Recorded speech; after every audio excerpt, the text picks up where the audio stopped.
Raise some Cain. You gotta raise some Cain.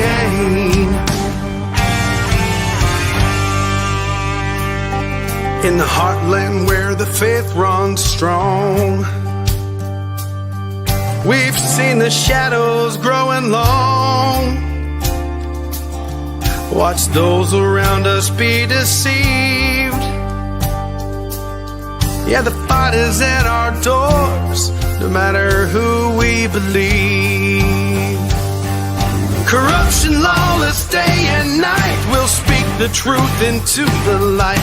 We'll bring the battle, heed the call, watch the whole thing fall. We gotta raise some Cain, show the lies, break some chains and make things right. Feel the power, be the change, time is now. We gotta raise some Cain.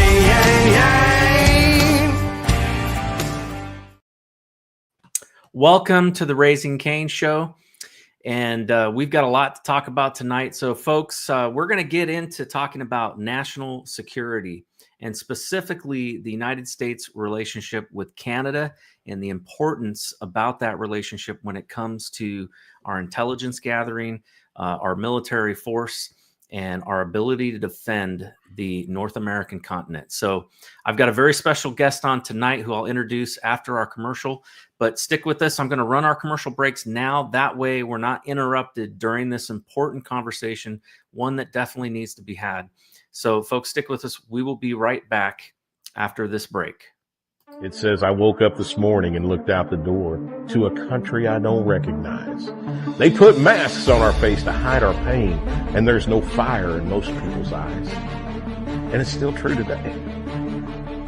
It's still true today that they've tried to destroy the American spirit. And in some instances, they've done a dadgum good job. But in other instances, they have lit an inferno in some people. And we right now are gathering some of those people that are on freaking fire to save this country.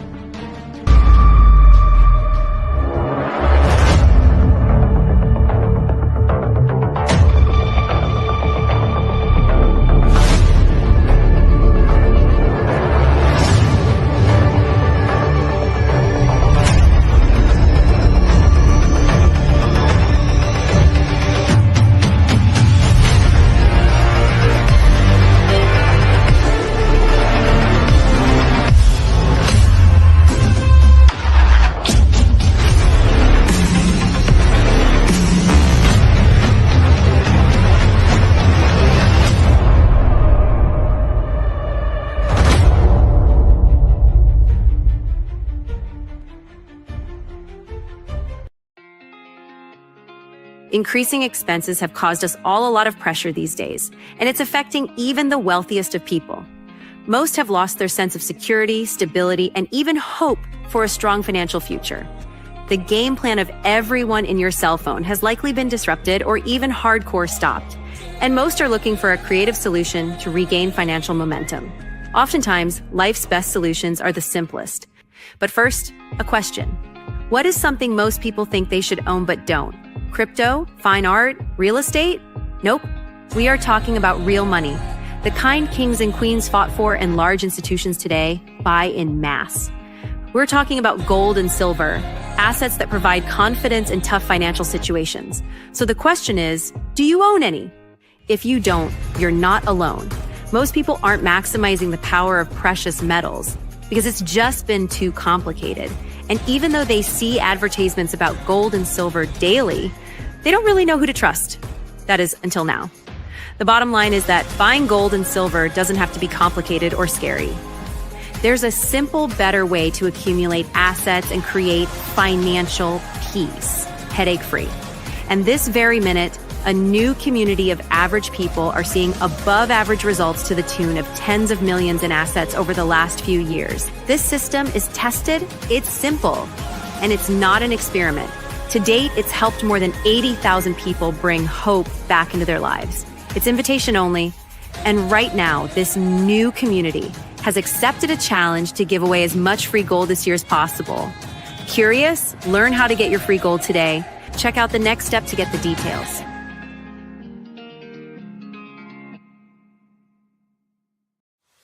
Welcome to Shop with America, where the emphasis is on America. Our movement is to switch away from your shopping with the big box stores and the mega corporations back to supporting family-owned, made in America.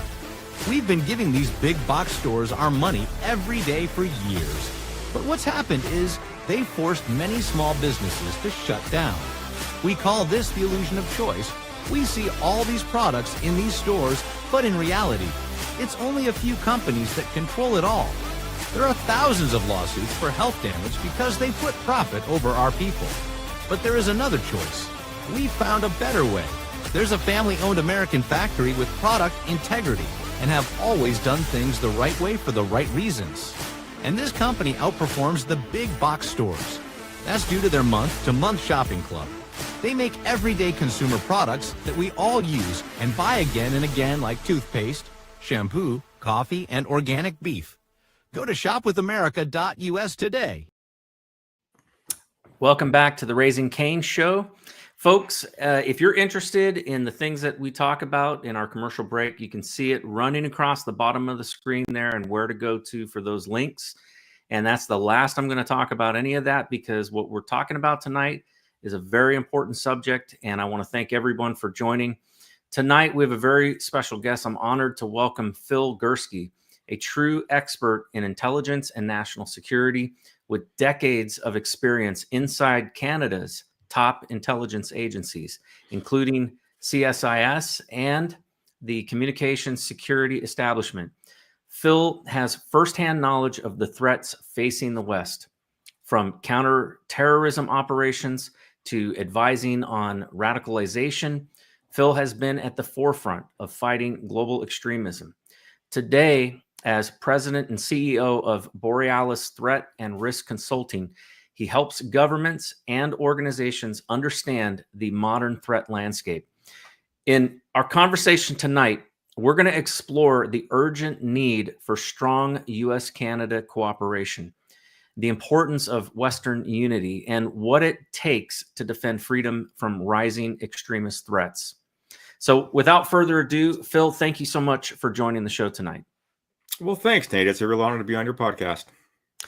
So there's so much going on right now, and there's a lot of angst, I guess you could say, at a lot of the the tit for tat things that have been going back between Trump and the Canadian Prime Minister and leadership because of trade.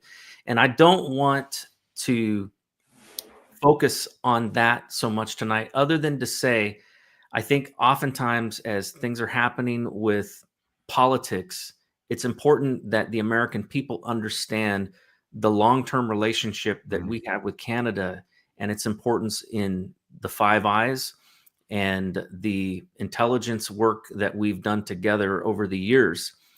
Can you get into a little bit about that history and talking about how what Canada's role is with the U.S. in regards to intelligence and our common mission?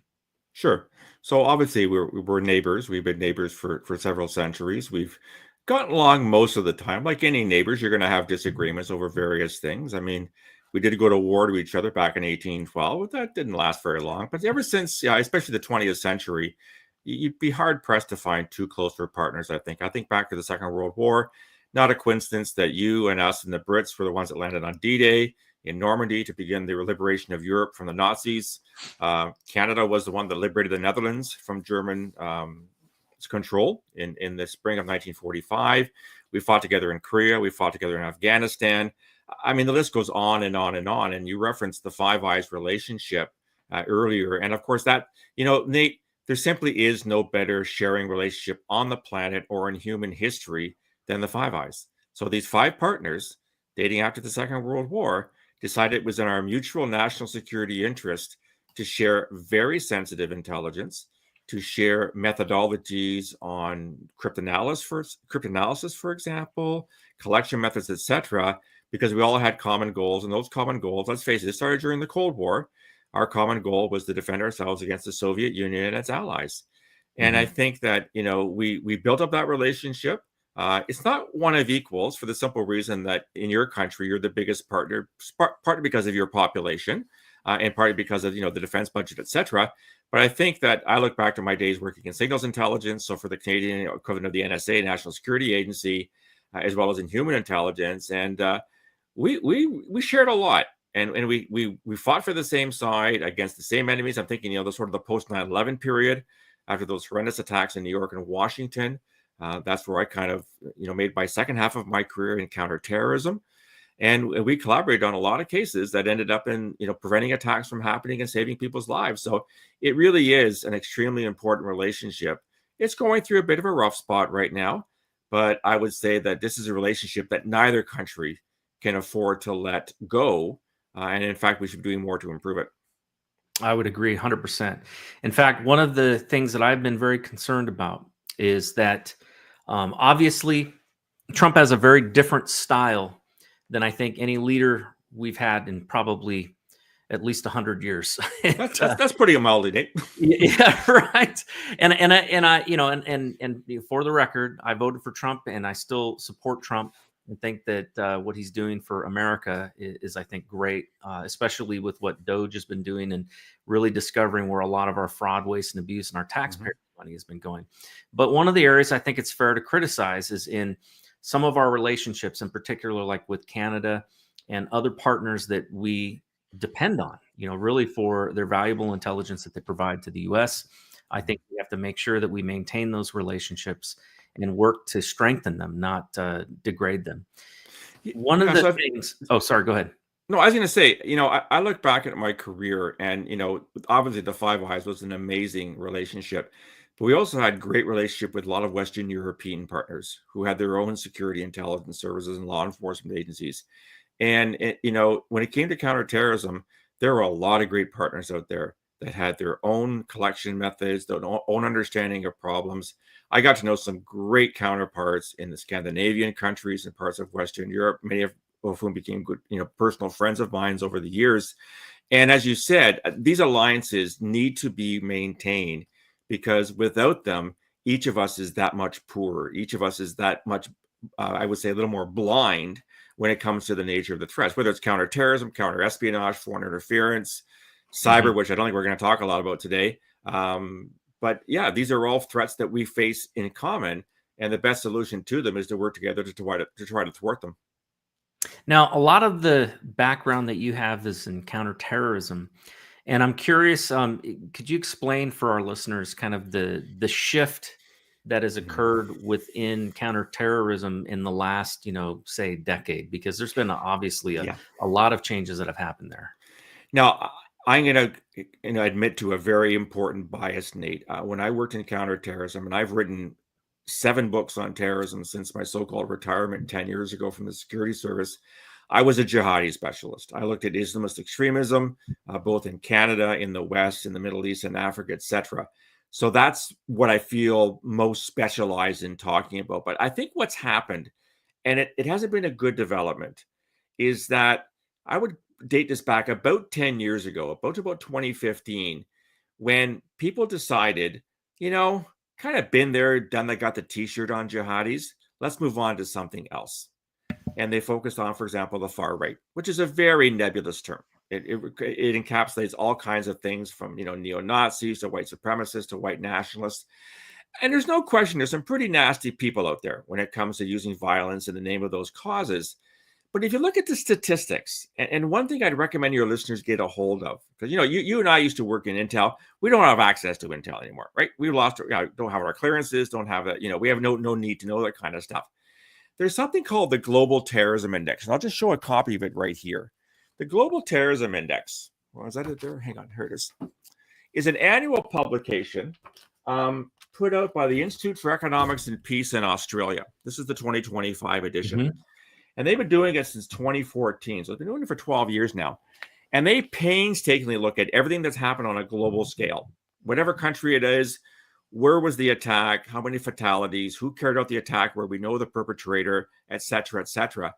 And without exception, over the past 12 years since this report has been produced, jihadis rule the roost. They carry out by far more than north of 99% of all terrorist attacks worldwide. You've had attacks in your country, obviously 9/11. You had the attack in Orlando. You had the most recent attack in New Orleans by an ISIS wannabe. We've had attacks in Canada that killed soldiers back in 2014. The Brits have had them. The French have had them. The Australians have had them. The list goes on and on and on. And yet it became kind of unpopular to talk about that.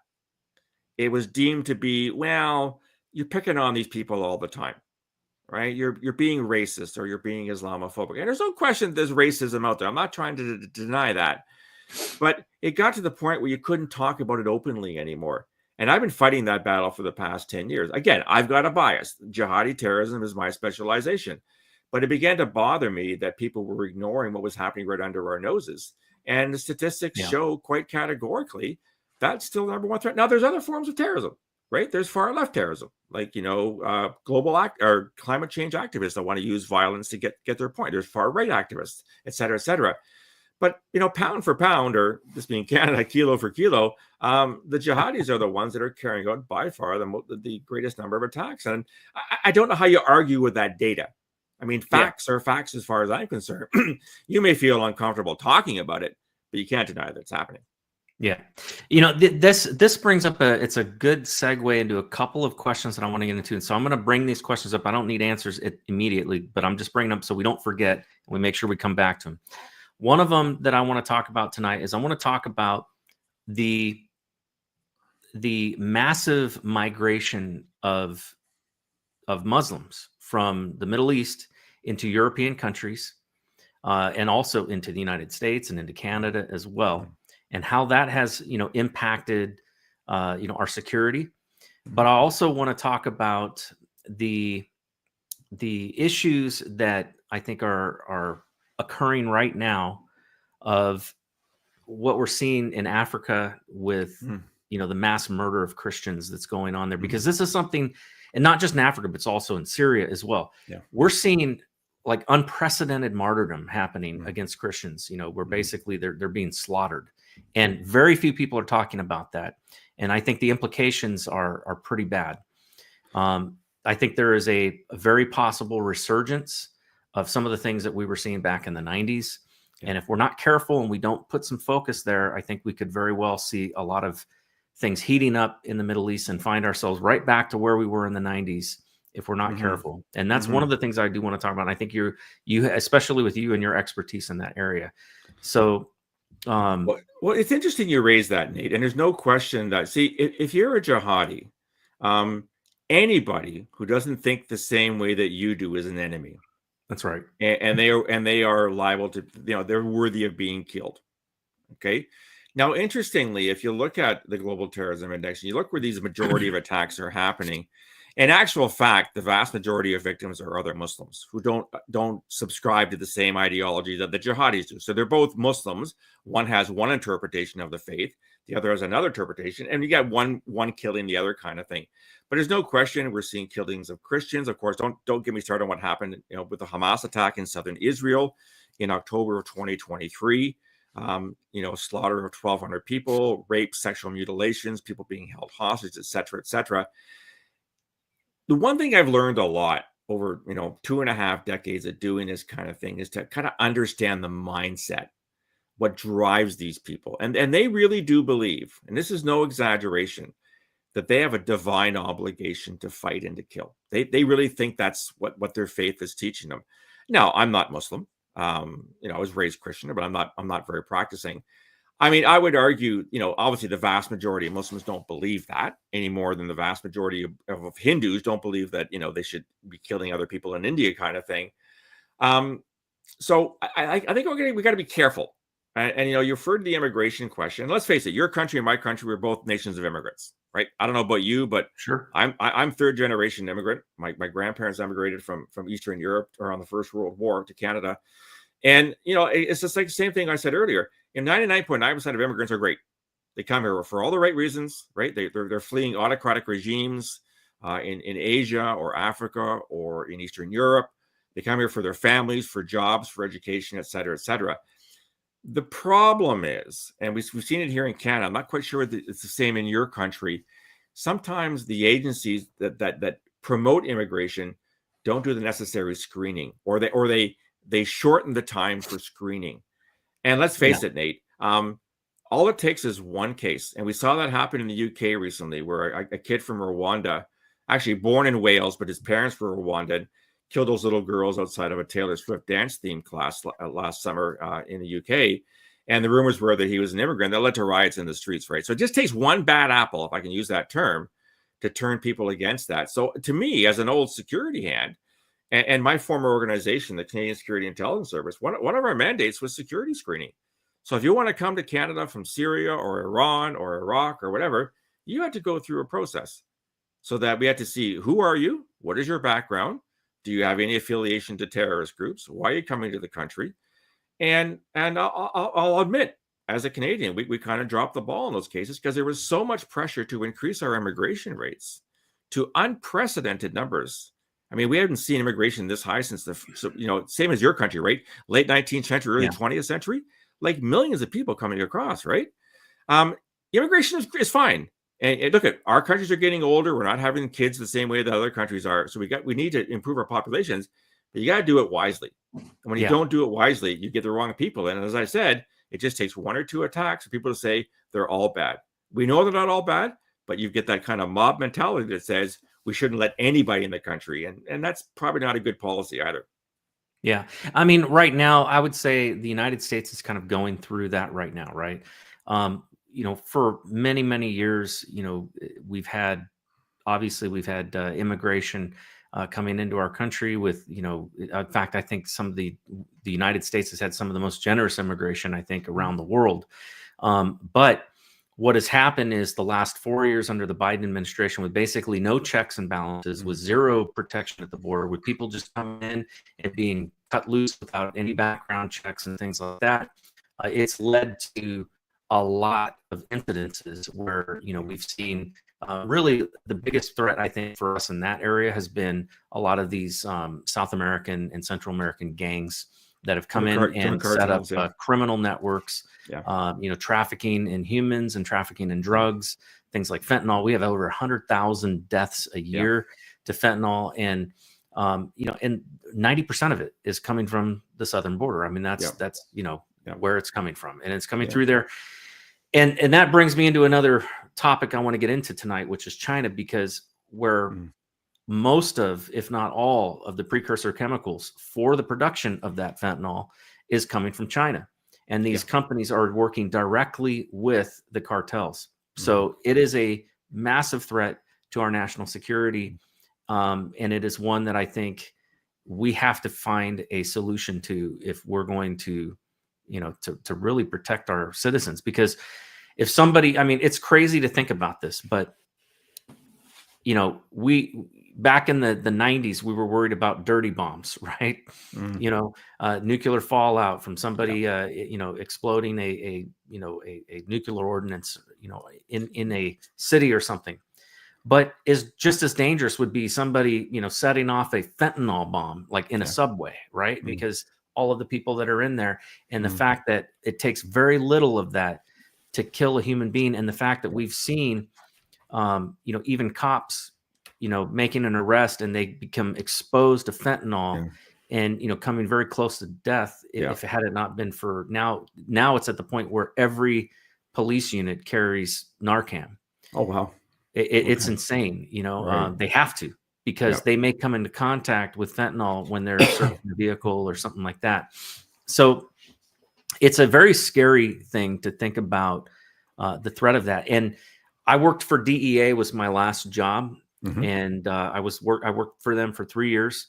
I've never been in the law enforcement side. I've always been on the cybersecurity. So let me just make that clear. I wasn't an agent, but I get all the same briefings. I get all the mandatory all hands briefings I have to sit through with the DEA administrator. And the things that we learned about were just unbelievable. If the American people were faced with, hearing these types of things, I think it would give them a lot of stress, and anxiety. I mean, to be honest with you, when I worked for the FBI, it was the same way. I would have these all hands briefings, and we would learn about the threats, that there were, in the country. And I think if the average American or average Canadian had any idea about the stuff that we were exposed to in terms of threats, Yeah. Like you said, whether it's drug cartels, fentanyl, gangs, terrorism, foreign influence, and I mean, they wouldn't go to sleep at night, right? Oh yeah. But I want to pick up a couple of things you said, Nate. You're absolutely right. In the 90s, we were worried about dirty bombs, CBRN, right? I mean, and the whole thing about the invasion of Iraq in 02 was, or 03 rather, did Saddam Hussein have weapons of mass destruction? And the answer was no. But that's a whole, we won't get into that. That's a whole other problem. But, the form of terrorism I most worry about now is what I call the Nike form of terrorism. Just do it. You don't need to make a dirty bomb. You don't need to fly a plane into a building. You don't need to even get a firearm. Get a knife, get behind your car. Look what happened in New Orleans. Yeah. Right? That guy didn't have any sophisticated weaponry. He basically had his, they had weapons, but the main vehicle, no pun intended, was his car. And that was what caused the most damage and death, right? We've seen it here in Canada as well. We've seen it in Europe many, many times. And we've get to the point where, and terrorist groups realize this. ISIS was really good at this. They would say, just do whatever you can. Pick up a knife from your kitchen and walk into a school or walk into a crowded market or a shopping center or whatever, and just start stabbing people randomly. And we've seen attacks like that kind of thing. So, and that's really hard to try and stop. You think of something like a dirty bomb, which we never saw, because sometimes rocket science truly is rocket science. There's generally a trail that you're leaving behind. How do you get the precursors? How do you put them together properly so you don't kill yourself first? Yeah. I remember seeing an ISIS video, or was it an Al-Qaeda video, where they put a dog in a container and they exposed him to a gas and the dog died. Like, I mean, did they have any idea what they were doing? And who knows whether they could have weaponized at the end of the day, but you tell the guy to get behind a wheel. I mean, back in southern France, I forget what the year was, 2013, 2014. I mean, 80 people died when a guy, drove a truck basically down a busy thoroughfare on a Friday evening. So it's not complicated. And sometimes these attacks, they can be planned and carried out like literally overnight. Like, I don't know how long the guy in New Orleans planned his attack. I understood he did some recce before to see what streets were going to be, the busiest. It was New Year's Eve, so of course it's going to be busy kind of thing. Right. But it doesn't take somebody with a lot of brains. That stuff easy to miss too, because yeah, those are questions anybody might be asking who wants to avoid traffic. It's not like you're going to go on to a chat room and discuss with other terrorists, how That's best right. to that. You're right. And that brings up a good point in that when you think about it, like even something like ammonia nitrate, right? Mm-hmm. Prior to the Oklahoma City bombing, we didn't track it, not really. No. After that, you better believe any major purchases of ammonia nitrate, we knew about it. And that's the thing, like things where we can learn about, a major threat, we develop systems for being able to identify it. But you're right. The lone gunman or the lone, driver, or those are the guys that are very difficult to find. And, we there's no way to even prepare for that. So I'm glad you raised it. I'm glad you raised ammonium nitrate. We had a case back in 05, 06 in Toronto where a gang of youth who were inspired by Al-Qaeda end up purchasing 3 tons of ammonium nitrate, and they got 3 trucks. They built they got this ammonium nitrate, 1 ton per truck. They built detonators, and it worked. They tested detonators, and they were going to explode 3 truck bombs somewhere in downtown Toronto. Now, we had them infiltrated from day one. It's a case that I worked on very closely. We had human sources, we had surveillance, we had wiretaps, we had everything on these guys. So, in the end of the day, we arrested them as they were basically loading the fertilizer, into the trucks, and that's when they were taken down. But yeah, like you said, okay, you put controls on ammonium nitrate. That's probably a good thing. But now you're going to put controls on kitchen knives. Right. You're going to put controls on F-150s because they can be used to run people down on the street. I don't think so. Nope. Now, did you, just out of curiosity, and this might, this gets a little bit into the conspiratorial side of things, but I got to ask. Sure. Did you ever, in your time working in intelligence, did you ever do any work, or did you ever run into or talk with Philip Haney with Department of Homeland Security in the U.S.? That name does not sound familiar. I talked with a lot of people at the agency, the Bureau, with NSA, with DHS, with ODNI, NCTC for many years I talked with, but that particular name does not ring a bell, no. So Philip Haney was one of the charter members of the Department of Homeland Security. He was the guy who basically had helped to develop a database that we use to keep an eye on Muslim extremists, here in the United States, and had really built out this database to a large measure. Kind of the reason I'm bringing it up because what you were talking about earlier, how there became, during the kind of the early 2000s, you started getting into this political correctness stuff that started affecting our intelligence decisions, and that happened here in the United States under the Obama administration. Within his first year, I think he had that database scrubbed and wiped clean. And it had a lot of valuable information in there. And in fact, Philip Haney wrote a book exposing, basically blowing the whistle on that, that they wiped out this database that, we were using for, tracking these guys. And he was getting ready to write another book that was going to come out. And he all of a sudden committed suicide for no apparent reason with a gunshot to his chest. Which, you think of somebody committing suicide, that's not typically how they do it. Right. So he was found at a park and ride next to his car, and they ruled it ultimately a suicide. I don't believe it was. I think he was assassinated because I think he was going to expose something, quite damaging. But that's just my personal opinion. You do raise a good point about political correctness, and we saw it here more sort of towards the 2015. So I retired in 2015 after 32 years in the business. And there was an immediate sort of change in the vocabulary. You couldn't talk about jihadis, for example. You couldn't talk about Islamist extremism. You had to call it religiously motivated violent extremism. And I said to myself, wait now, two things. If you're calling it religiously motivated, you must know what religion is involved. Otherwise, you wouldn't call it that, right? You call it something else. So you couldn't name the religion. And secondly, groups like ISIS and Al-Shabaab and Somalia and Al-Qaeda aren't solely religiously motivated. They're also motivated by ideology and all their other kinds of things. But it became unacceptable to use that vocabulary. And you called it what it is. It's political correctness. It's woke. It's whatever you want to do. And as a consequence, we're kind of less safe. And you're seeing that a lot of allegations coming out of the UK right now. I just read a piece in the UK media the other day.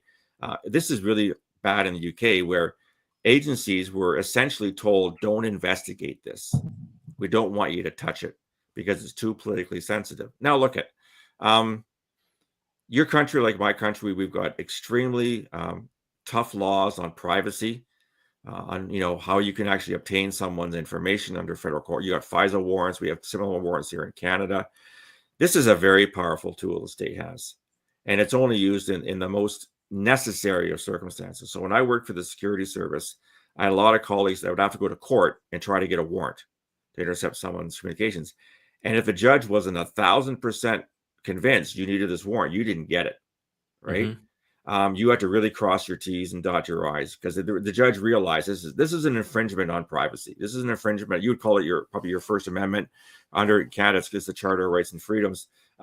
This is a tool used only in the most important of situations, and I think it's used carefully. Are there mistakes? Yeah, there's mistakes in everything, but if a law enforcement agency or an intelligence service is telling you, we're really, really worried about Nate. Okay, here's what we know about Nate, and he's doing X, Y, or Z in your country.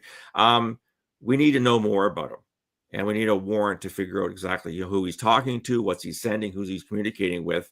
That isn't a decision easily made. That is something that these agencies, really think hard about, because they know that as citizens of your country or my country, we have a right to privacy. We have an expectation of privacy with what we do and what we say. But if it has to be suspended, it has to be suspended for the right reasons. So I would just wish that these people would understand, we don't do this willy-nilly. We do this under the direst of circumstances. Well, I can speak to it in the United States. The problem that we've had is that we've had FISA has existed for a long time, and the internal investigations that have been done by our inspector generals, which they don't have the power of prosecution, they only have the power to report to Congress what they find. They have found multiple cases over and over, millions of illegal uses of Section 702, which are, it's basically unwarranted searches. So that's even more, more of a threat. It's only supposed to be used on foreigners, never allowed to be used on Americans, because on an American, you're supposed to go to a judge, and the judge is supposed to decide, right? Yeah. But what they found is that they've utilized the system, and I was read onto that program when I was under NSA, and I had concerns about it then. But to be honest with you, I was never, not once, was I ever tempted to misuse it. Because they made it very clear to us when we went in there. I remember being read onto that program. They said, look, if you misuse this, and they gave some examples of guys that were, spying on their wives or girlfriends that they thought were cheating. Yeah. Because you can look at people's digital data. They said, if you misuse this, you're going to jail for 10 years because it was a violation of our Fourth Amendment and so you should. Right from, illegal search and seizure.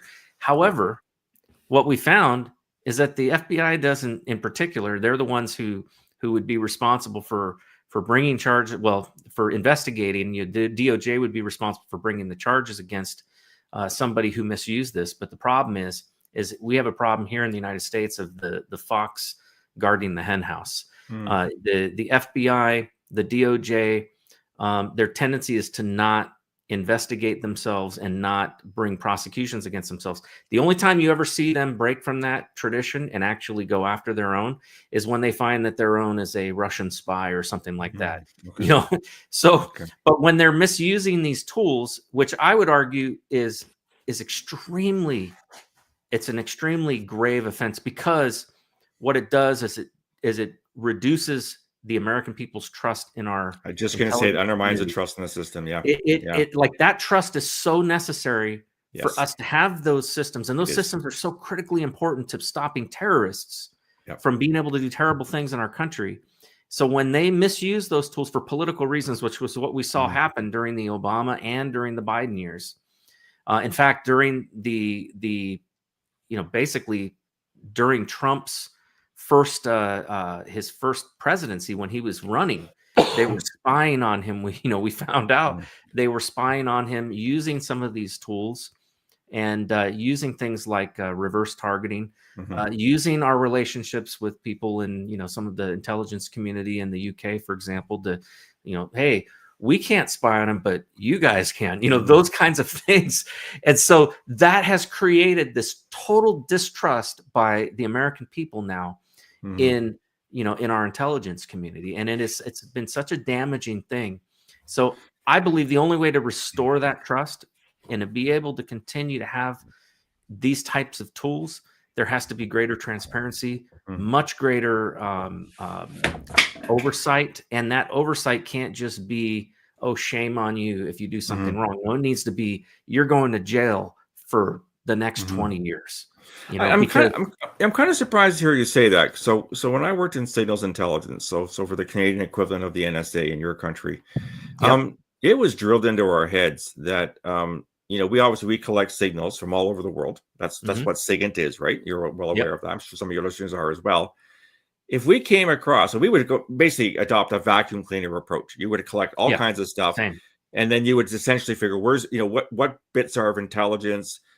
Which ones meet requirements that your customers have, and that's the ones you pick out. Those are the needles in the haystack, right? Most of the haystack is crap. You don't worry about it. But we were taught, and I remember very first day, within the Five Eyes community, other Five Eyes partners are off the list. You cannot touch stuff that belongs to any one of the Five Eyes partners. You have to destroy it immediately. You can't use it under any circumstances. And so that's the signals intelligence. But here in Canada, if you're a law enforcement or if you're security intelligence, you cannot. And I'm not saying mistakes haven't been made. I don't know. Obviously, I don't know all the law enforcement agencies in my country, but you cannot intercept without a federal court or a provincial court warrant that says the judge has said, yes, we're giving you these powers. And like you said, if you break the rules or ignore the rules, I think there are some serious penalties, as there should be. Yeah, because it's 10 years for each offense according to the U.S. law. Well, and that's the way it should be, because unfortunately, I've never seen anybody prosecuted for it. We have a right to privacy, and like you said, and to me, I'm really glad you said that undermining the trust in the system is that, look at, when you work in this business, first of all, you're only as good as your last failure. If something goes wrong, everyone wants to point a finger at you. Right? It's your fault. You didn't stop 9/11. You didn't stop this. You didn't stop New Orleans, blah, blah, blah, blah, blah. You didn't have, you didn't have the bollards up. You didn't have the concrete barriers up on New Year's Eve. What were you thinking, kind of thing? nobody cares when you get it right, really. They just care when you get it wrong because they want to find someone to blame. And so if through these failures, whether they're failures to stop things from happening or real or perceived transactions or transgressions rather of intercept powers, people start to wonder, whose side are you on?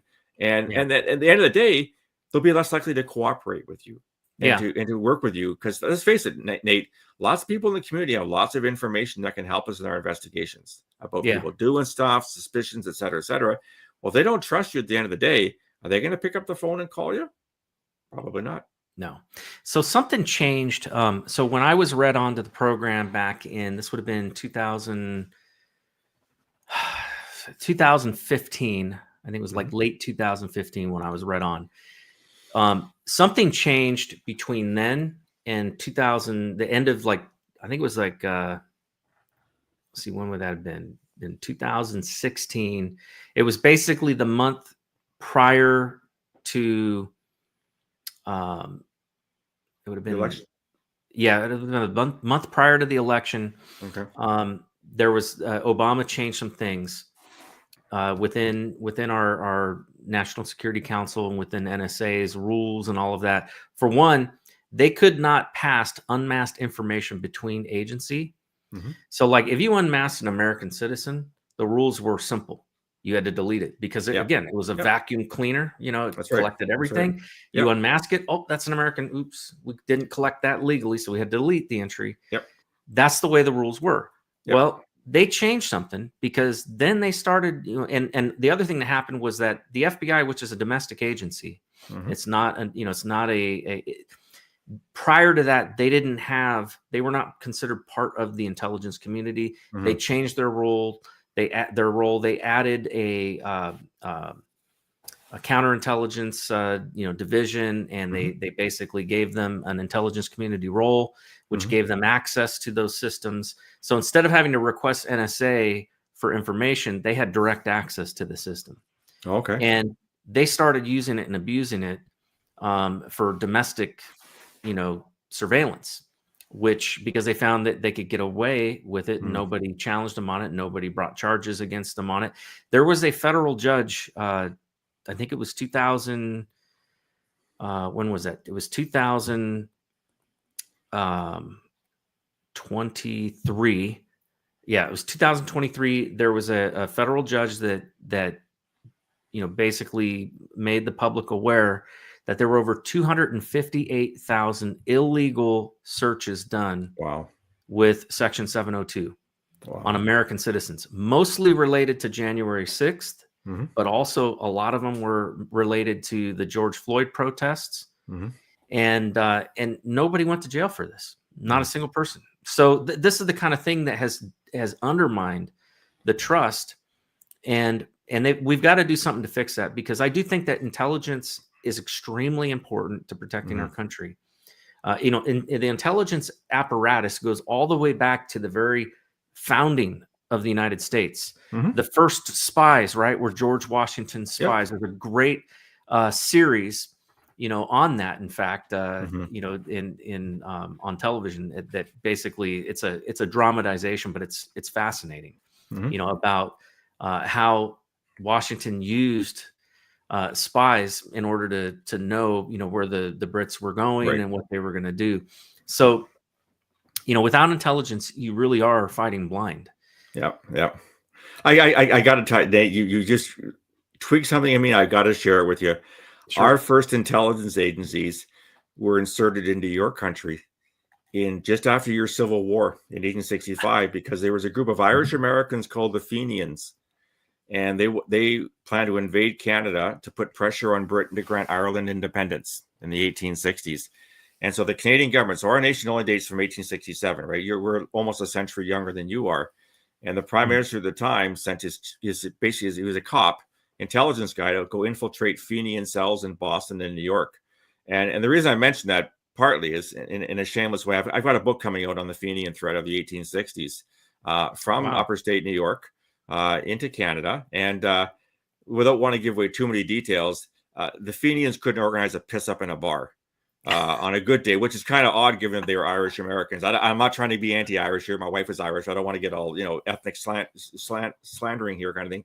But yeah, that was where Canadian intelligence was born, was essentially to try to monitor the movements of Irish Americans who wanted to invade our country.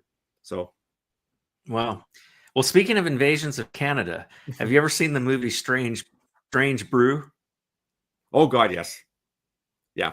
That's one of my all-time favorite movies.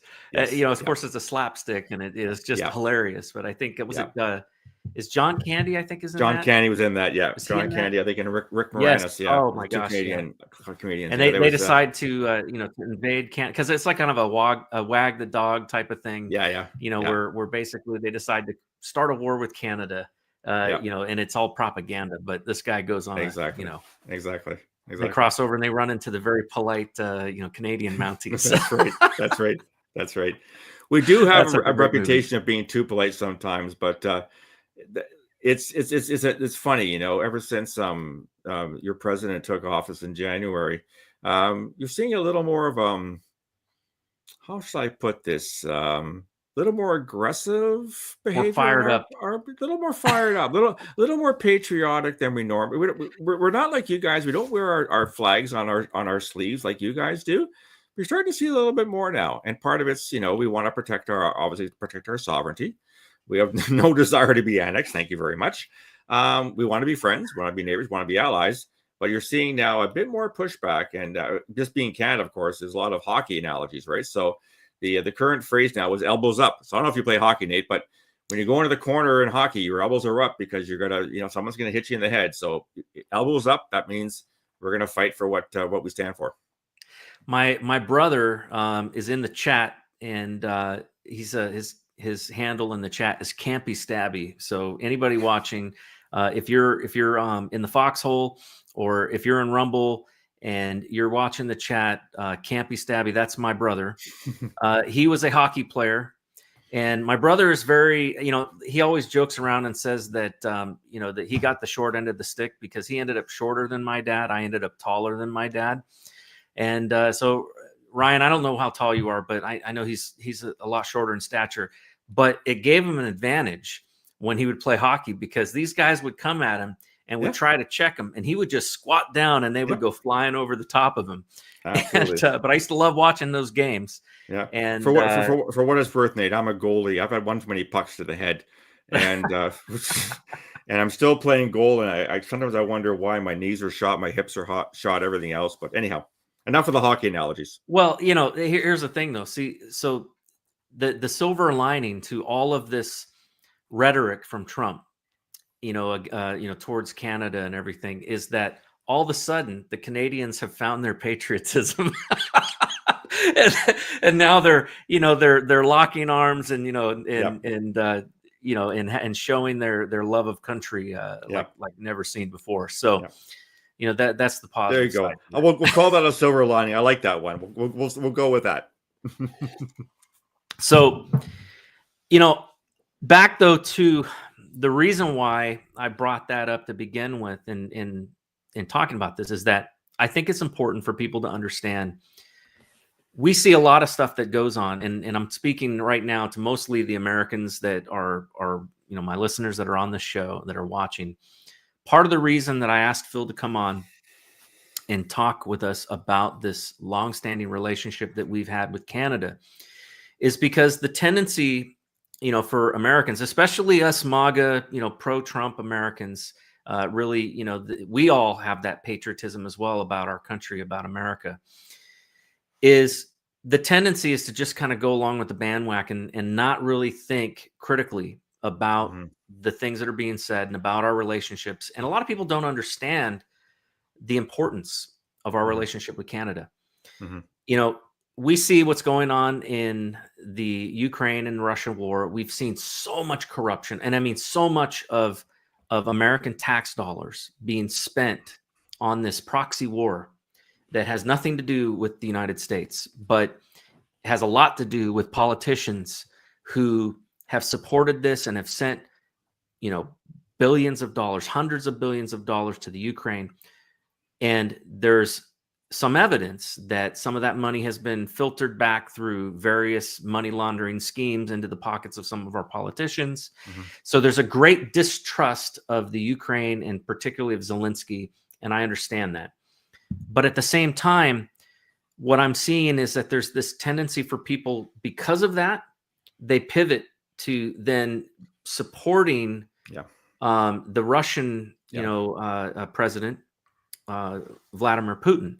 And the fact is I can say this, as somebody who has worked in intelligence, who has worked in, in the DoD for the majority of my career. Russia's not our friend, folks. No. They are just as much an enemy as, say, China and Iran, as Syria. That's the thing, is that there are these things that happen behind the scenes that, Phil and I, we can't get into. Things that we've seen, things that we know about, things that are going on. Is it good for us to try to build a good working relationship with Russia? Absolutely. We want to not have war between two of the greatest nuclear powers on the face of the planet. But we always have to keep our guard up with regards to those countries that are considered our adversaries. And I like the word adversary better than enemy, because the reality is that they are an adversarial. We are competing against each other. That's right. On the stage for world power. And that's really what it boils down to. I'm so glad you raised that, Nate. Okay, look, I'm a lot older than you are, I'm pretty sure. My career started during the Cold War. As I mentioned, the Soviet Union, and we monitored the Soviet Union from our territory. Thanks to our what we've been blessed with geographically, we could look into Soviet communications across the pole, which we share with the Five Eyes community. And you're absolutely right. Whatever you think of Ukraine, and I think there's some valid criticisms about Ukraine, turning to Russia is simply, it's not an option. Okay, so the most recent national, your national security, I forget what it's called, national security assessment, whatever the heck it is, outlines pretty clearly the concern over Russia. So what we've seen here in Canada are a couple of things. I mean, obviously, Putin sends assassins worldwide to kill people he doesn't like. Right, we've seen assassinations in the United Kingdom. He assassinated Navalny in a gulag in the Arctic last year. Foreign interference in our elections by Russians. My websites are spammed with Russian bots all the time. I don't know if yours are, but this notion that somehow we agree that China is a major threat. I mean, we'll probably talk about that in a little bit as well, because we're having serious issues with China as well. But to me, just because you see China as a significant threat, and perhaps the most significant threat, doesn't mean you turn to Russia as somehow, well, we'll work with these guys to try to mitigate the Chinese threat. Don't forget, China and Russia are like this right now. China's been providing a lot of money. Absolutely. North Korea is sending their troops to fight in this war against the Ukrainians. It's insane. Exactly. And China's been buying Russian oil and sending Russia a lot of weapons and things.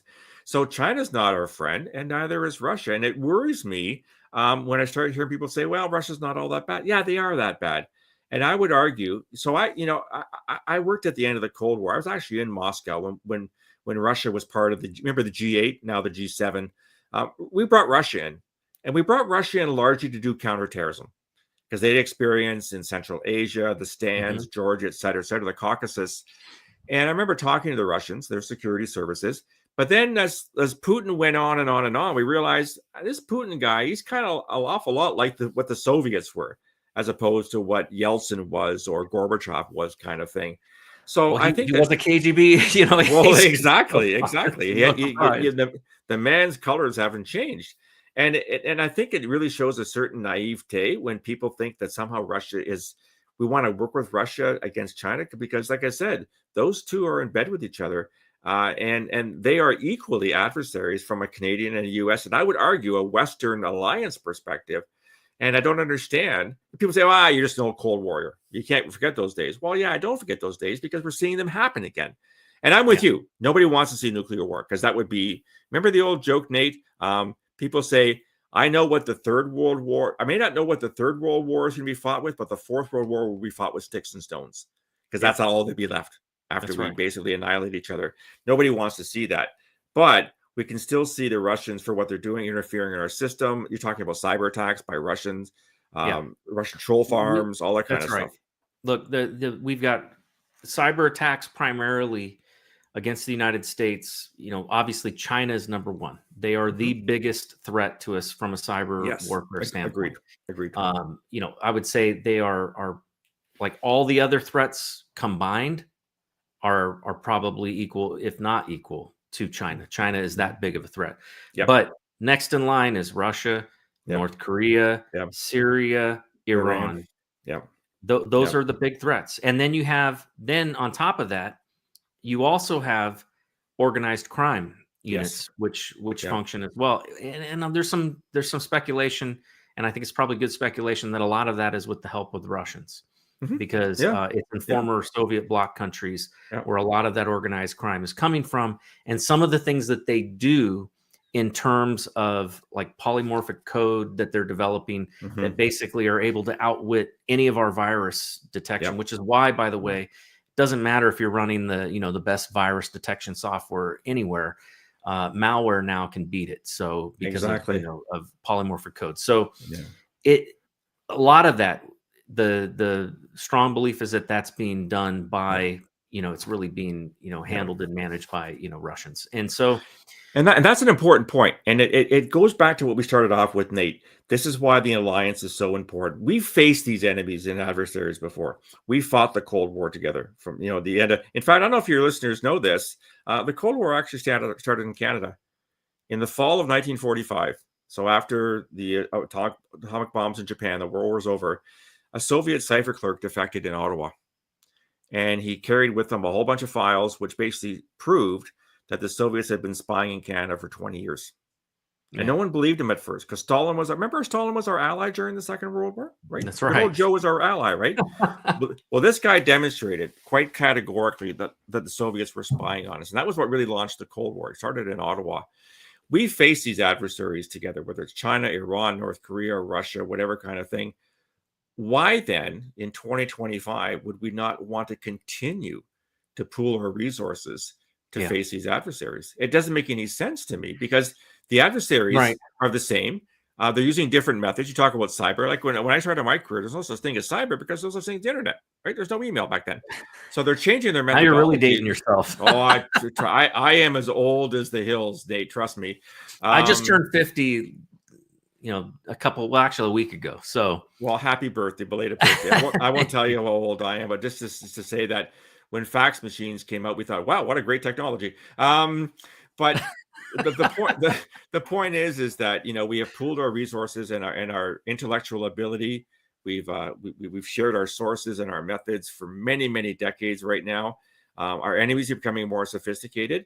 And it seems to me, it makes more sense to have all hands on deck rather than be infighting and removing people from the table when you actually need more people to. And one country we haven't talked about, I'm not sure if it's of interest to you, is India. What do we do about India? I mean, they're an incredibly growing world power. Whose side are they on? Are they on? That's a very good point. And that's something that to be, and I'm curious at your thoughts on this, because I never understood for the life of me why the United States had not taken a stronger, closer allied relationship with India versus, say, Pakistan, because of the fact that there seemed to be, again, a natural enemy, right? With the Islamists, to their west, right? And then you've got to their north, China encroaching on their border there. Yep. And they have problems there. So to me, India always, and the fact that they speak English there. I mean, again, they were a British colony for a very long time. So I think there's a couple things. First of all, India was sort of the head of the non-aligned movement. Remember the old non-aligned movement in the 70s and 80s?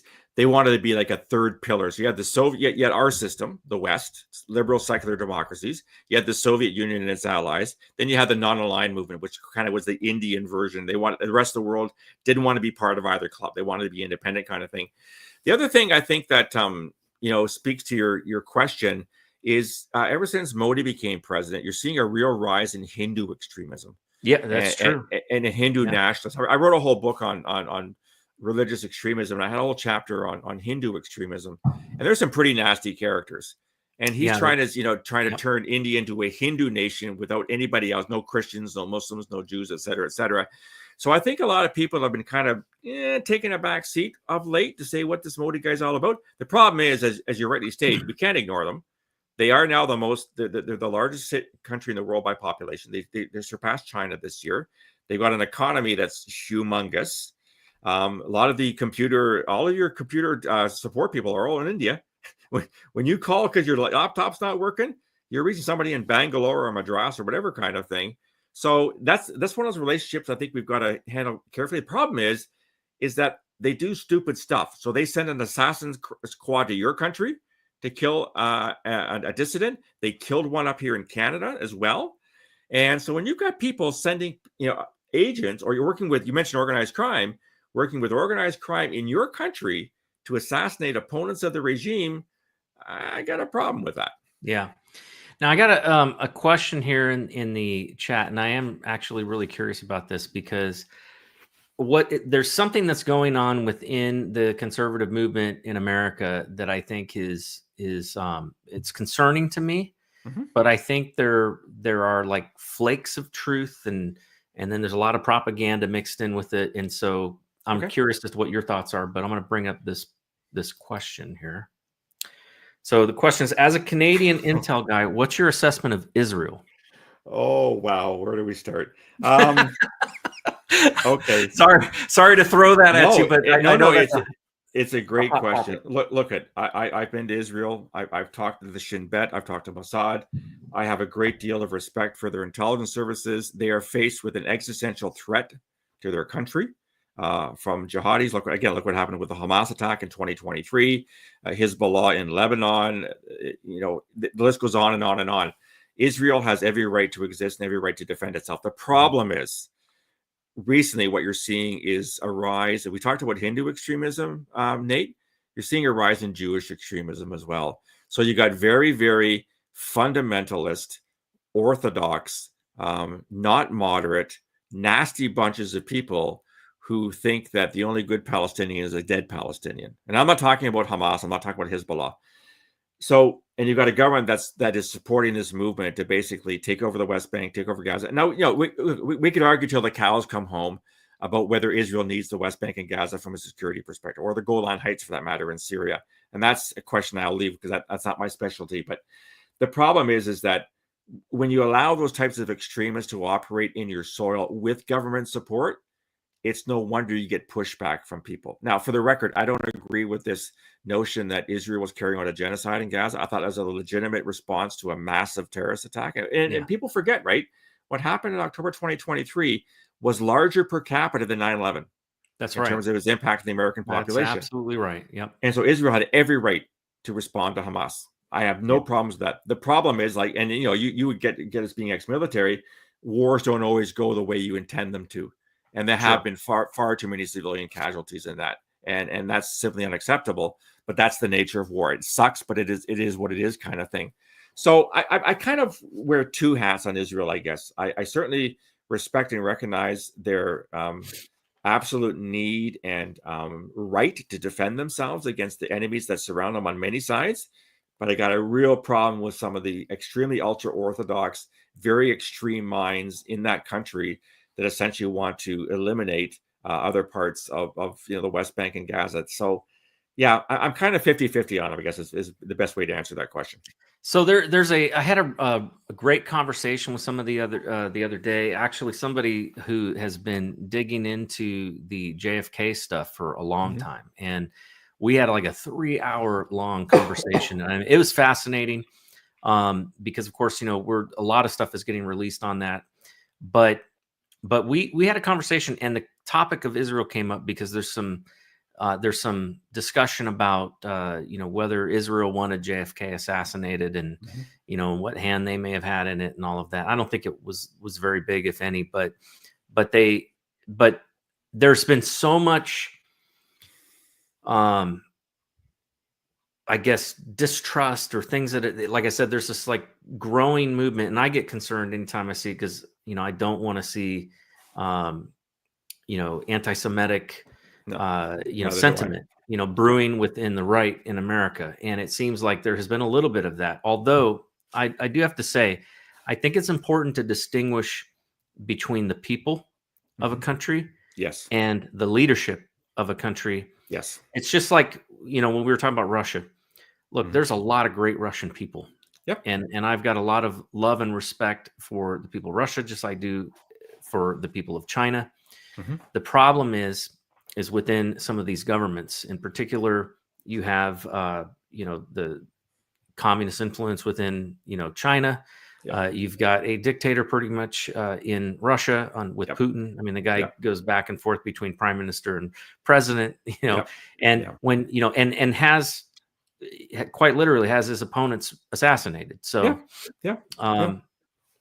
but also Israel, their intelligence community, the Mossad, there's a lot of questions about, some of the things that they've done and some, but as much as we can criticize the Mossad and the things that they do, and then we know there are people who have done really evil stuff that have been a part of that. The same is true of the CIA. And so we don't look at the CIA and judge the rest of the country off the basis of some bad elements, nor should we look at some bad elements within the CIA or bad leadership and say that all CIA agents are evil. Or all Americans. I know a lot of CIA agents that are total patriots and love this country and respect and love the Constitution. And the whole reason they joined, the agency was because they wanted to serve their country. In fact, I signed up and I applied at the CIA after 9/11 because I wanted to, work to fight terrorists, who were trying to infiltrate our country. Thankfully, I didn't take a job there. I didn't pass their personality requirement. They have a very strong vetting there. And the question I'll never forget that I had to fill out on the exam was, about whether or not I can lie to my wife. And that's like, no, she can see right through me. And so that pretty much ended any possible career there. But I've worked at NSA. I've worked with the FBI. Look, I blew the whistle on the FBI because I believe in the Constitution above all. And I saw major abuses when I was there. But it's fair to criticize elements. It's fair to criticize, even a certain government at the time. But we got to be careful about criticizing the entire nation or start painting. I'm so glad you said that. Yeah. And, I think what we're seeing now, so first of all, anti-Semitism is unacceptable at any time. Absolutely. You're criticizing somebody because of their faith. And that's the same as being anti-Islamic, anti-Christian, anti-Hindu. Your average person has nothing to do with any of this stuff. Yeah. The problem that you're seeing, and I'm seeing it within Muslim communities here in Canada, but also within Jewish communities, they equate criticism, valid criticism of the Netanyahu government, and with being anti-Semitic. And I'm saying, oh, time out here. I'm not criticizing Jews. I'm criticizing your government and its policies in X, Y, or Z, whatever kind of thing.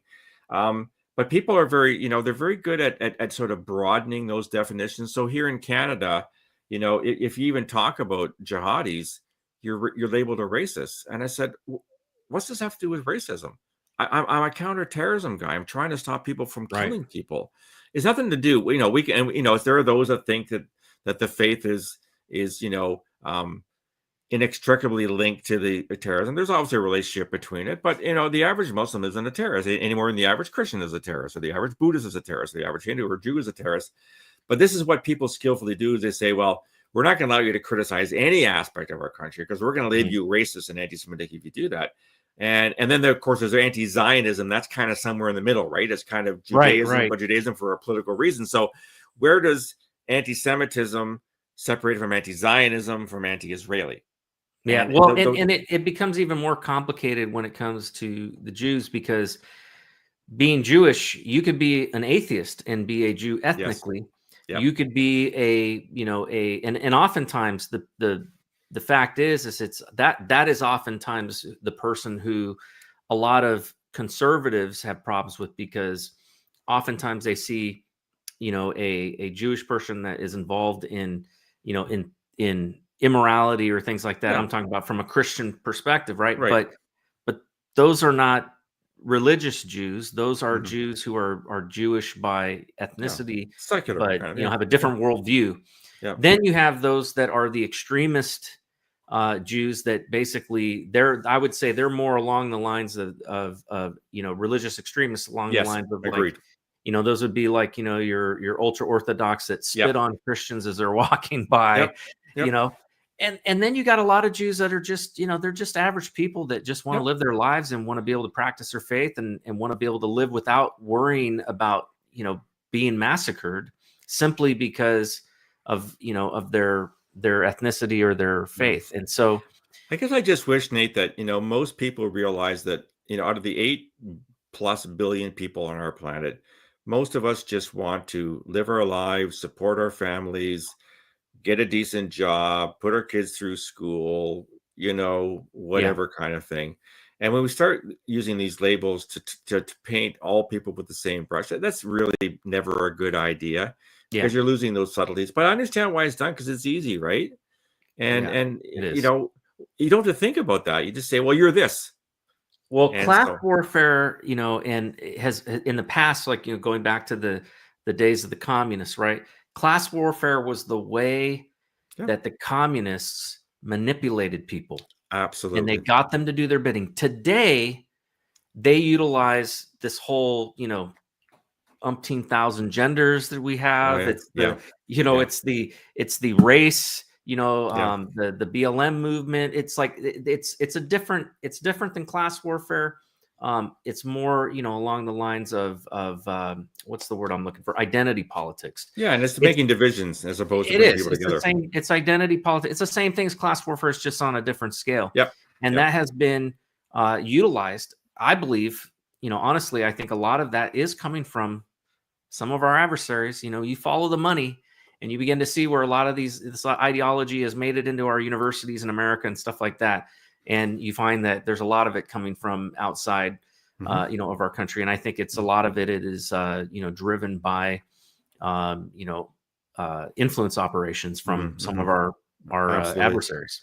There's one thing, Nate, that you've raised a few times we really haven't gotten into, and I'm kind of wondering if we should do this in a part 2, the whole China thing. We've kind of talked a little bit about it, sure, but it's actually a lot worse than people realize in It terms is. of how much they've penetrated. You've had the infamous cyber attacks in your country, where a lot of data was hoovered up by the Chinese. We both had police stations on our soil, so-called police stations, where the government was monitoring dissidents, putting pressure on people. I'm thinking that's probably that deserves a much longer discussion. You're right. We could probably go for an hour and a half just on that topic. I think so. Yeah. Why don't we do that? And Okay. I'll get Jeanette to get in contact. Yeah, that's a good idea.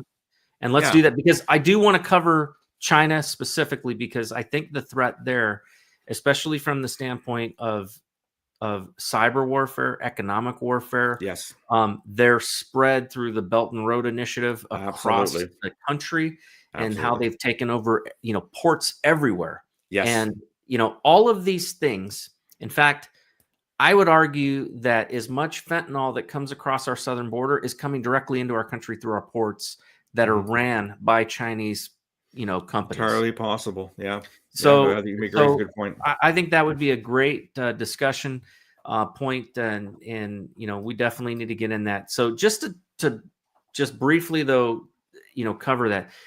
I do want to say this, folks, that, or to kind of round things out here. Look, we've got a lot of enemies in the world, and the Canadians are not one of them. Eh? Thanks. Thanks, eh?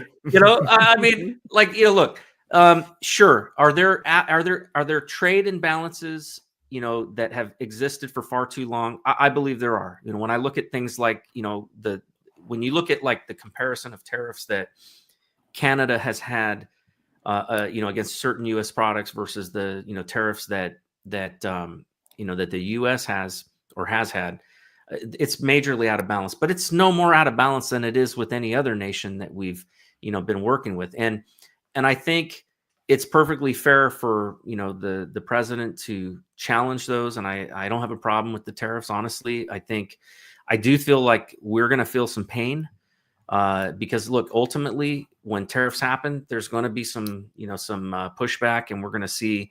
And if people think that it's a bit of a risky operation, the fact is that we don't know how this is all going to turn out.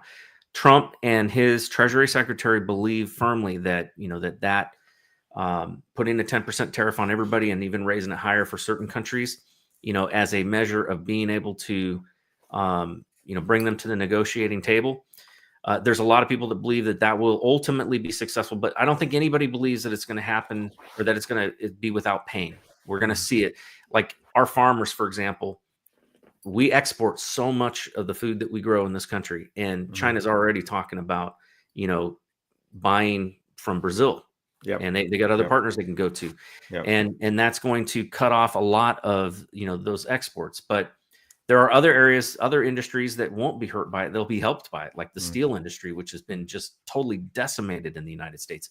And it absolutely is a national security threat. So I think from the standpoint of national security, I think we're going to have to see tariffs to protect certain industries that we got to protect. We need a chip manufacturing industry in the United States. We need, a pharmaceutical industry in the United States. We need, and I'm talking about, manufacturing. I'm talking about, we need manufacturing of other things. Like we need to make sure that we can protect our food production and other things, and our I think having energy production. Anything that's necessary to survive, we need to have it. But I think that we're going to have some pain. There's no doubt about it. And I think we've seen it in the markets recently, right? With the Dow being affected by some of these decisions. So Nate, if I could just say one last thing, I think from our perspective north of the border, I think there's a combination. Well, first of all, there's a combination. There's some anger. Sure. There's a sadness and a disappointment, I think. Two countries that have been, very close for a very, very long time, not just on national security, but, vacationing in each other's countries, intermarriage, travel. This goes on and on and on and on. And you're right. We have disagreements, and those disagreements need to be addressed. And I have no problem with addressing disagreements. But I think there's a disappointment that some of the conversation has taken the tone that it has. And, let's face it, nobody wants to be annexed by another country, right? Sure. And so whether or not the president is serious, I frankly don't really care at the end of the day, whether it's serious or it's meant in jest. The mere fact that it was brought up, it kind of hurts, if you know what I mean. Yeah. It was not necessary. We could have these conversations. We could, go back to the negotiating table. I mean, during his first term, Trump renegotiated NAFTA. Right, NAFTA dates back to '88. It got renegotiated as I think you're calling it USMCA now, and maybe we have to look at it again. I'm not a trade guy. I don't know. I'm not an economist, but I think from my perspective and that of my fellow Canadian citizens, it's just like it didn't have to happen this way. It could have been done in a different fashion. And we've been friends and allies for a long time. And we need to keep being friends and allies because, as you said so wisely, we're faced with the same enemies and the same threats right now. Absolutely. And only by doing this together are we going to come out on top of this stuff. If we're fighting amongst each other, and that includes NATO too, by the way, if we're infighting all the time, China and Russia and the Iranians they're laughing all the way to the bank because they realize that if we're split, they can take advantage of that. We mentioned the Belt and Road Initiative. I'm sure we'll get into that in our future conversation. China's just picking up the pieces because they realize that these guys are fighting amongst themselves right now. This is our chance to get in. Yeah.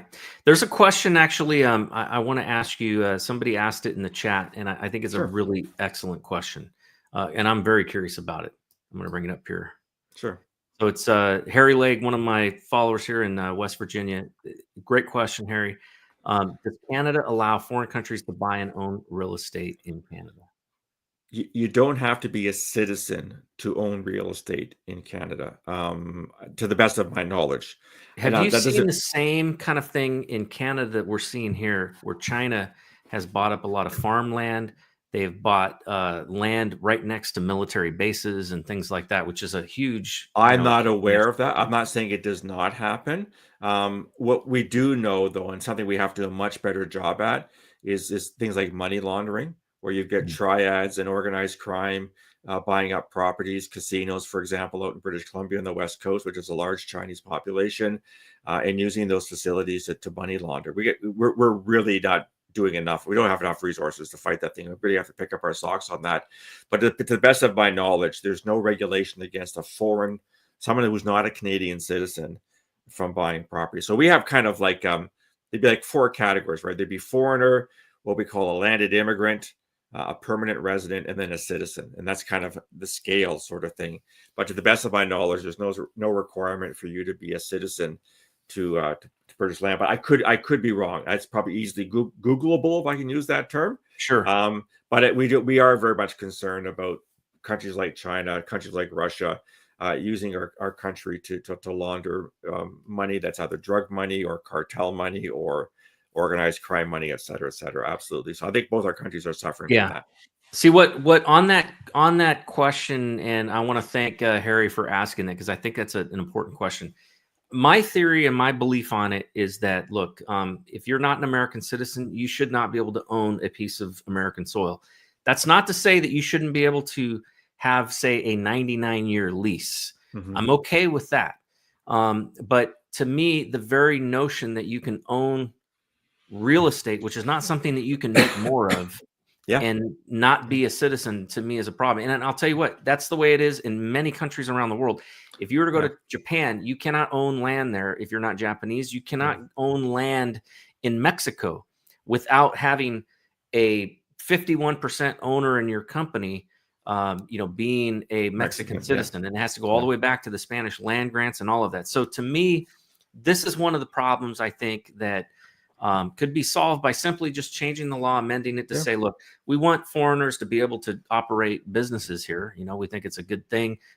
Obviously, one of the reasons Trump's doing this whole trade thing is we want foreign companies to build manufacturing plants here and produce their products here, because that creates jobs. And we have a huge problem of not having enough manufacturing jobs. And the middle class has basically just been decimated because of it. But that doesn't mean we got to allow foreign, owned companies to own land here. We can give them a 99-year lease, right? And that way they basically can know they're going to be able to operate for long enough, to really, be able to be successful, and then they can renew their lease. But it keeps that sense of ownership as something that is keeps that land, at least that's part of your sovereign nation, sovereign. Yeah. The other thing I don't know, in fact, there could be also provincial differences. So we have 10 provinces here in Canada. There might be some provinces that allow it. I simply don't know. That's not something I've ever worked on, and I'm not. So I can't give Harry a really good answer on that, because I simply don't. I'm not aware of whether the provincial laws or the federal laws here in Canada.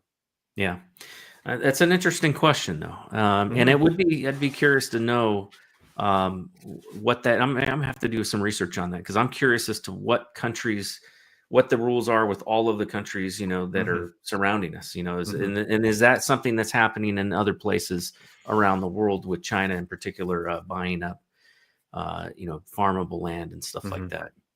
So, and they have an interest in doing that because they don't have enough land in their own country that is farmable to feed their own people. And they're polluting the hell out of most of it anyhow with their coal-fired plants. So yeah, without a doubt. Yeah, that's one of the things that to me has been a real something that has not made any sense to me at all. And I don't know what your opinion is on this, and I don't want to turn the show into a discussion on climate change, but I am not a proponent of it or believer in it, in man-made climate change. And even if I was, it makes absolutely no sense to give China the ability to produce twice as much carbon as the rest of the world, and not have any, responsibility. Because you're right, the pollution is a huge problem, and that's what I'm more concerned about, is actual like damaging pollution, that makes water undrinkable, that makes air unbreathable, and things like that. Exactly. Yep. But well, hey, Phil, I want to thank you so much for coming on the show, and I know that there's a lot of strain right now that's going on, between the President Trump's rhetoric and the Canadian people and their feelings towards America right now. But I appreciate you coming on, and I appreciate you talking about these topics, because I think we've got to be able to show the American people the importance of our relationship between our two countries. Absolutely. And people need to understand it, because people who are not in that world of intelligence and are not in that world of national security, they may not understand that. They may not see, the importance of that, and may take for granted, the working relationship that we've had for many years that has helped us to be able to protect our shores. Yeah. I even think about like that Chinese spy balloon, that flew over both of our countries. That's right. That's right. We've been friends for a long time, Nate, and it would be a real shame if we allow that friendship to wither away. So let's get back to again. Let's have our disagreements, but let's at the end of the day realize that we're friends, we're allies, we're neighbors. We're not going anywhere. You're not going anywhere. And by working together, as you said, we can solve a lot of our common problems in a mutual fashion. And I think that's what Canadians want, and I would argue that's what most Americans want too. I would agree, and I would repeat the sentiment of Truthful Troll here. I'm going to put up his comment. Americans support Canada, and that is the truth. The truth is that I think there's a lot of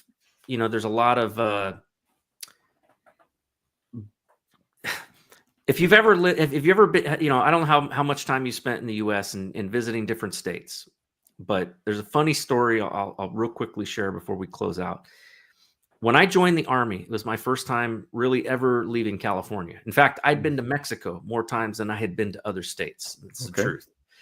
Because I used to go down to Mexico and help build houses with my church and stuff. Right. But I had rarely left the state of California because it's such a huge state and there's so much beautiful things to see there. Yep. Mm-hmm. So when I joined the Army, that was really my first culture shock experience, because I met people from all over the U.S. And I found that like people from the South, I got along with really great. They were very polite, very, welcoming, very cordial. And people from the Northeast, in particular, New York, I hated. I did not get along with them at all.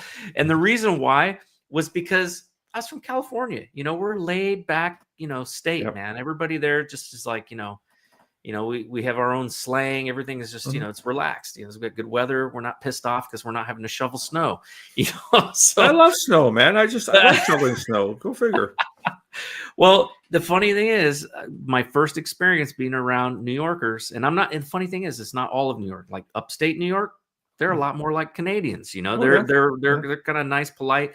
But people from New York City, from from Long Island, from New Jersey, from Philadelphia, that like quadrant, it just, the people from those areas were very like kind of in your face, and they didn't hold back. And the joke was that I always used to say that they were not, many of them were, were kind of a-holes, but they were equal opportunity a-holes. They treat everybody that way. That's what happens when you have so many people crammed into one space living on top of each other. Good point.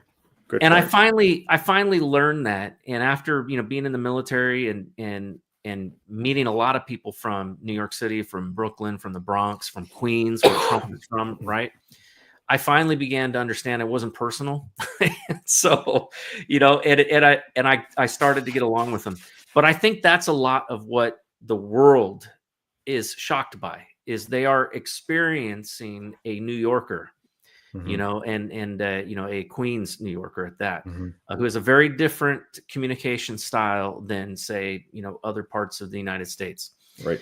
And it's funny because let's not forget, Trump in one sentence, right, was calling, Kim Jong-un, Rocket Man, and teasing him and making fun of him. Right. And then the next moment he's like, oh, it's a great man. And he's stepping across the line, right, and shaking his hand and making peace and all that. So it's a very weird methodology in my, weird's a good word, Dave. I like that.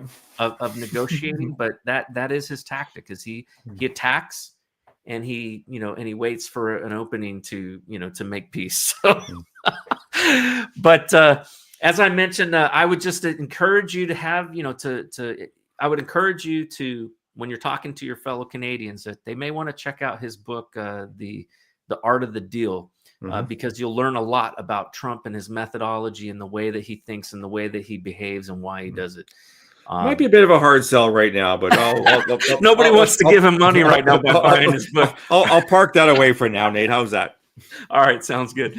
Well, I always, I think there's so much important things that we've talked about tonight. I always like to ask the question of my guest, Phil, what, out of everything we've talked about tonight, what's the most important takeaway that you want people to have from our conversation?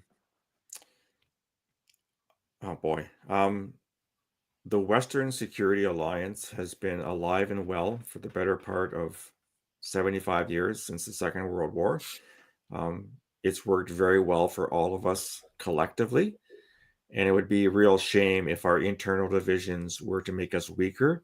Because as we said several times during the podcast, Nate, there are a lot of vultures on the borders right now, just waiting for opportunities to take advantage of us. And we can't allow that to happen to any of us. So my sincere hope is that, both within the Five Eyes, within NATO, within our Western European partners, that we'll continue to collaborate and cooperate with each other, because we're all our best friends for each other, and we're the best guarantee that our way of life, which we think to be the better way of life than what's happening in China or Iran or Syria or whatever, will continue. So let's work hard to maintain those sets of alliances. Yep, absolutely. Well, thank you for sharing that. Phil, I always end my show in prayer because I recognize that there's a lot that we've got to do, but we need a little help from anywhere we can get it. And so I like to ask God for his assistance, like our founding fathers in this country, recognize the need for providence. So I'm going to go ahead and do that right now. Heavenly Father, Lord, I thank you so much for this opportunity to talk with my cousin to the north. And I pray, Lord, for a restoration of the strong relationship and alliance between Canada and the United States, Lord. And I pray that you'd help us to find those areas where we can work together, and that we would work out those differences where we need to work them out. I do pray, Lord, that you would bless Canada, that you, just as you bless the United States, and that you would help North America in general to become a place of safety and a place of prosperity and a place of just freedom and liberty, like what we all want and hope for, that we would be able to raise our children in safety and with, our needs provided for and the things that we need in order to be able to be successful and have a good life. And I pray that we would lead the world with that light of hope and liberty. And I pray a blessing, Lord, over our two nations and our longstanding relationship. We ask this, and we ask that you would remove corruption from both of our governments, Lord, anywhere that it exists, that if there's corruption, that you would help us to root it out as a people so that we can have faith and trust in our governments again and in our intelligence communities as well. We ask this in Jesus' name. Amen. Well said. Phil, where can people follow you, and are you on social media? Do you have a website? Oh, yeah. Yep. Despite the fact, as you would appreciate, Nate, when you're a former spy, they tell you whatever you do, don't talk about, it's kind of like Right? Fight Club, right? Don't talk about Fight Club. I didn't follow that kind of rule. I published my first book back in 2015 within the first year of my retirement from the security service. So my website is borealisthreatandrisk.com. So Borealis, of course, being the Northern Lights. All my podcasts and blogs are there. All my books are available on Amazon. I've written, 6 books that are available on Amazon, with a 7th coming out in the fall. You'll find me on LinkedIn. You'll find me on Blue Sky. You'll find me on X. You'll find me on Facebook. And if anybody wants to get a hold of me, my email address is borealisrisk@gmail.com. Awesome. Well, folks, remember to like and subscribe the channel. I hope you enjoyed tonight. We have almost 2,000 people live watching the show right now. Sweet. I want to thank everybody on X, on Rumble, on the Foxhole, on YouTube that are all watching the show right now. Thank you guys so much for joining. I think we may even have some folks on Facebook as well. It's been a great conversation, one I think that has needed to be had, and I hope there will be more people having these types of conversations. And we will be on again. We're gonna do another show and specifically go into the China threat, and we'll let you know when that's going to happen. But it'll be soon. We're going to get that together because I think there's a lot of very important, timely stuff that needs to be discussed and needs to come out. And so I appreciate, Phil, I appreciate you being on here. Folks, stay engaged. And, you know, it's important to not just listen to the media, but to research these things out, to get alternative points of view. And that's what I was hoping to be able to bring tonight. And I think, I think you've been able to bring a lot of really good information, you know, to the table. And I appreciate that. Thank you, Nate. God bless you, and God bless both of our countries. Have a great night. Raise some Cain. You gotta raise some Cain.